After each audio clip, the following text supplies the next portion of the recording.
साथ साथ में बढ़ने वाले ऑर्बिटल रेल कॉरिडोर के मुआवजे को लेकर किसानों का धरना लगातार 8-9 दिन से जारी है। अब बात करते हैं किसानों के धरने पर वर्तमान में क्या चला हुआ है कि हमें मुआवजा दिया जाए, ज़्यादा मुआवजा दिया जाए, लगभग 7-8 करोड़ रुपए मुआवजा दिया जाए प्रति एकड़ का। अब 7-8 करोड़ मुआवजा, कुछ लोग सोच रहे होंगे कि ये कैसी डिमांड है कि 7-8 करोड़, वैसे ज़मीन की कीमत तो यहाँ पर 1 करोड़ भी नहीं होगी, कुछ लोग सोच रहे होंगे। उन लोगों को जवाब देते हुए मैं बताना चाहता हूँ कि नमस्कार साथियों, कैसे हैं आप सभी का एक बार फिर से स्वागत है। आज आपको केएमपी पर बढ़ने वाले, केएमपी के साथ साथ में बढ़ने वाले ऑर्बिटल रेल कॉरिडोर के मुआवजे को लेकर किसानों का धरना लगातार 8-9 दिन से जारी है। अब बात करते हैं किसानों के धरने पर वर्तमान में क्या चला हुआ है। तो किसानों का धरना लगातार वहां पर डटा हुआ है। आसपास के गांव के लोग वहां पर जाते हैं, धरने पर बैठते हैं।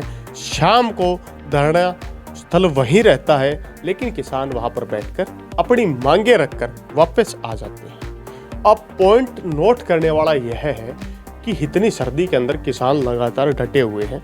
कुछ लोगों की रिक्वेस्ट थी धरना स्थल पर आप जाएं, लेकिन समय के अभाव के कारण हम धरना स्थल पर नहीं जा पाए।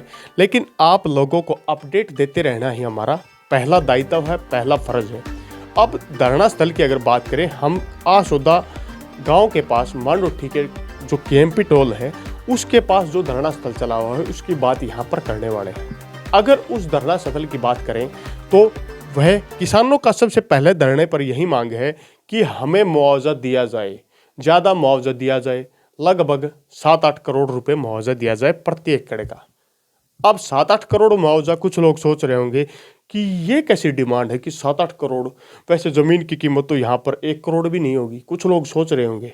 उन लोगों को जवाब देते हुए मैं बताना चाहता हूँ कि यहाँ पर ज़मीन की कीमत आज के दिन चाहे 1 रुपया न हो, लेकिन आने वाला समय ऐसा होगा, यहाँ पर ज़मीन जो किसानों से ली जा रही है उस पर उद्योगपतियों के लिए इतने बड़े प्रोजेक्ट बनाने का काम किया जा रहा है कि वे कई 100 करोड़ के हैं। तो क्या किसानों को उनकी ज़मीन का अच्छा उचित मुआवजा देना सरकार का दायित्व और फर्ज नहीं है? यही सबसे मेन मांग किसानों की भी है। किसान लगातार रिक्वेस्ट यही कर रहे हैं कि हमें मुआवजा बेहतरीन तरीके से दिया जाए। कुछ जगह पर तो 60-70 लाख रुपए मुआवजा दिया जा रहा है।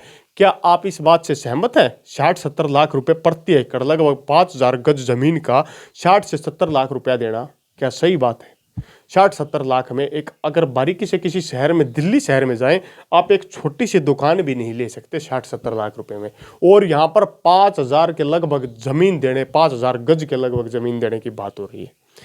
क्या किसान चाहते हैं कि उनके क्षेत्र में विकास न आए? ये कुछ सवाल हैं। किसान ऐसा बिल्कुल नहीं चाहते, क्योंकि किसान ऑर्बिटल रेल कॉरिडोर के बनने से लेकर खुश थे। आरंभ में भी किसान खुश थे, लगातार देखे जा रहे थे, किसान काफ़ी खुश हैं।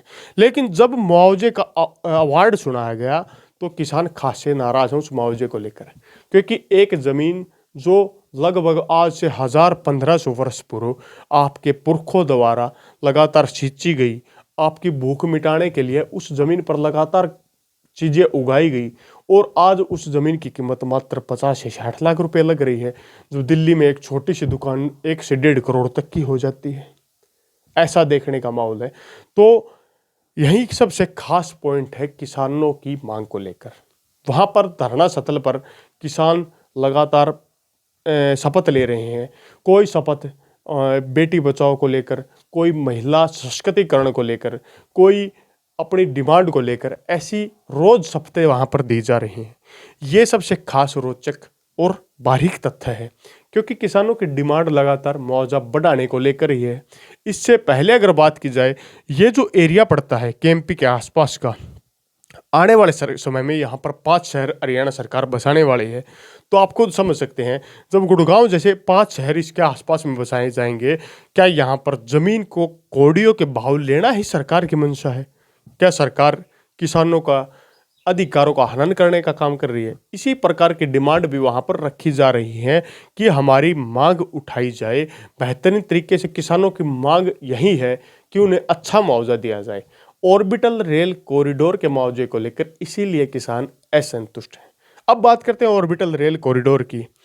इसके अंदर 2 प्रकार की चीज़ें जाने वाली हैं। आपकी सवारी गाड़ियाँ भी यहाँ से चलेंगी और साथ में माल ढुलाई के लिए भी यहाँ से गाड़ियाँ जाएंगी दिल्ली से डाइवर्ट होकर।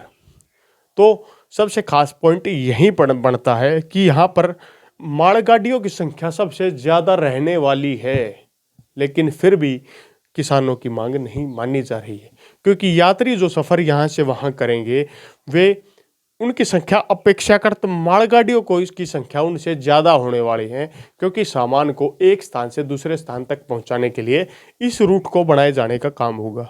हाँ, ये मानने वाली बात है, इससे औद्योगिक क्रांति आएगी। आसपास के क्षेत्र जहाँ पर स्टेशन बनेंगे, जहाँ पर हब बनाए जाएंगे, वहाँ पर काफ़ी ज़्यादा फायदा मिलेगा। लेकिन क्या जिनकी ज़मीन पर इस ऑर्बिटल रेल कॉरिडोर को बढ़ाया जाना है उनकी मांगे सुनना, क्या सरकार को नहीं सुननी चाहिए उनकी मांगे? वैसे एक लोकतांत्रिक तरीके से बात की जाए, लोकतंत्र में सबको अपनी बात रखने का अधिकार होता है और सरकार लोकतंत्र का ही एक हिस्सा है, तो उन्हें भी सबकी बातें सुननी चाहिए। तो जो धरनारत किसान हैं, जो लगातार धरने पर अपनी मांग रख रहे हैं, सरकार को उनकी भी अवश्य सुननी चाहिए। और ऑर्बिटल रेल कॉरिडोर जो वर्तमान में लगातार यहाँ पर बनाए जाने की बात चल रही है, उसको लेकर सरकार को किसानों की मांगे माननी चाहिए, या सरकार को विचार जरूर करना चाहिए इस पॉइंट पर कि क्या किसानों की ज़मीन की कीमत प्रति एकड़ 60-70 लाख रुपए आप जो दे रहे हैं मिनिमम, क्या उससे किसान एक प्लॉट भी ले सकते हैं अच्छे तरीके से? नहीं ले सकते। अगर किसान अपनी ज़मीन बेच रहे हैं तो किसान सोच रहा होगा क्यों नहीं इतना तो मुआवजा दिया जाए कि उनकी अगर 1 एकड़ ज़मीन बिक रही है तो उसे 1.5 एकड़ तो खरीद सके कहीं ना कहीं। अगर सरकार ऐसा नहीं करती तो किसी और हाईवे के आसपास की ज़मीन किसानों को दे दे, इससे भी किसानों की समस्या का हल हो सकता है। ऐसी भी बातें वहाँ पर उठ रही हैं, तो इस पर बार बार मंथन यही है।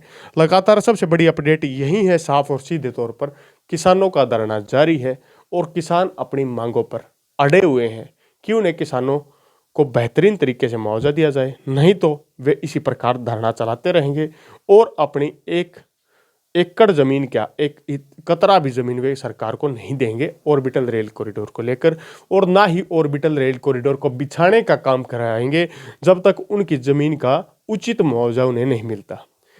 आपकी अपनी क्या राय है कमेंट बॉक्स में दोबारा से राय देने का काम जरूर करें। इसी के साथ नई अपडेट लेकर जल्द आप लोगों के समक्ष हाजिर होते हैं। वीडियो को लाइक कीजिए, साथ में अगर चैनल पर पहली बार आए हैं तो चैनल को सब्सक्राइब करने का काम जरूर करें, और हम जल्द कोशिश करेंगे कि जो किसान धरने पर बैठे हैं उनको आप लोगों के समक्ष लेकर आने की। इसी के साथ अगली वीडियो तक आप लोगों से विदा लेते हैं। तब तक के लिए जय हिंद, जय भारत।